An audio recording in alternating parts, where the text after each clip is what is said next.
അനിഴ നക്ഷത്രക്കാരെ സംബന്ധിച്ച് അനിഴ നക്ഷത്രക്കാര് വൃശ്ചിക രാശിയിലുള്ളവർ തന്നെയാണ്. അപ്പോൾ അവർക്ക് 4-ാം ഭാവത്തിലേക്കാണ് രാഹു വരുന്നത്, 5ലേക്കാണ് ശനി വരുന്നത്, അഷ്ടമത്തിലാണ് നമ്മുടെ വ്യാഴവും മാറുന്നത്. അപ്പോൾ അനിഴ നക്ഷത്രക്കാർക്ക് 10-ാം ഭാവത്തിൽ കർമ്മമൊക്കെ ഇപ്പോൾ ഇത്തിരി നല്ല രീതിയിലാണ്. 2024 ഇത്തിരി വലിയ പ്രതിസന്ധി ഇല്ലാതെ നമുക്ക് കാര്യങ്ങൾ പോയിരുന്നു. പെട്ടെന്ന് മാർച്ച് കഴിയുമ്പോൾ നമുക്കൊരു മാറ്റങ്ങളൊക്കെ വരുമ്പോൾ നമ്മൾ പേടിക്കേണ്ടതില്ല. നമ്മുടെ കർമ്മഭാവത്തെ വളരെയധികം ശ്രദ്ധിക്കുക. അതുപോലെ 4 വീട്ടിൽ പല പ്രതിസന്ധികൾ ഉണ്ടാവും. ഒരാൾക്ക് അല്ലെങ്കിൽ ഒരാൾക്ക് രോഗങ്ങൾ വരാം. പിന്നെ വീട് പുതുക്കാൻ തോന്നും നമുക്ക്. വീട്ടിലിപ്പോൾ ഓരോ ആചാര്യന്മാർ വരുമ്പോൾ നമുക്കത് ശരിയല്ല എന്നൊക്കെ പറഞ്ഞാൽ അതിലേക്കൊക്കെ കുറേ ഇൻവെസ്റ്റ് ചെയ്യും.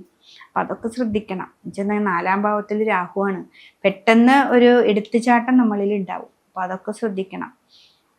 പിന്നെ കുട്ടികളെ ആയാലും ഇപ്പോൾ നമ്മളാണെങ്കിലും വലിയവരാണെങ്കിലും വിദേശത്തേക്കൊക്കെ പോകുമ്പോൾ ആരെങ്കിലും എന്തെങ്കിലും പറയുന്നത് കേട്ട് പെട്ടെന്നൊരു എടുത്തുചാട്ടം നമുക്ക് വരും.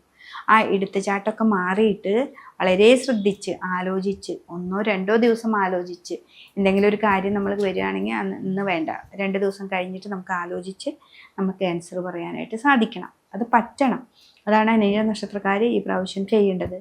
അതേപോലെ ശിവക്ഷേത്രത്തിൽ പോവുക, പിന്നെ മുന്നിലും വിളക്ക് കൊടുക്കുക, ദേവി ക്ഷേത്രത്തിൽ പോയിട്ട് ജയദുർഗ മന്ത്രം കൊണ്ട് കർമ്മം ചെയ്യുക. അഷ്ടമത്തിലാണ് നമുക്ക് വ്യാഴം നിൽക്കുന്നത് കൊണ്ട് ആ അഷ്ടമത്തിലെ വ്യാഴത്തിന്, അതായത് വിഷ്ണു ക്ഷേത്രത്തിൽ പറ്റത്തക്ക വഴിപാടുകൾ ചെയ്യുക. ഇതൊക്കെയാണ് ചെയ്യാവുന്നത്. വാക്ക് വളരെ ശ്രദ്ധിക്കുക. എന്നുവെച്ചാൽ ഇവിടെ കർമ്മഭാവത്തിൽ കേതു നിൽക്കുകയാണ്.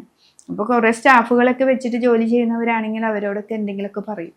അപ്പോൾ അതും നമുക്ക് ദോഷത്തെ ചെയ്യുന്നുണ്ട്. അപ്പം അതൊക്കെ വളരെ ശ്രദ്ധിച്ചുകൊണ്ട് മുന്നോട്ട് പോവുകയാണെന്ന് എനിക്ക് അനിഴ നക്ഷത്രക്കാർക്ക് ഈ ഒരു വർഷം നന്നായിട്ട് തന്നെ പോകാനായിട്ട് സാധിക്കും.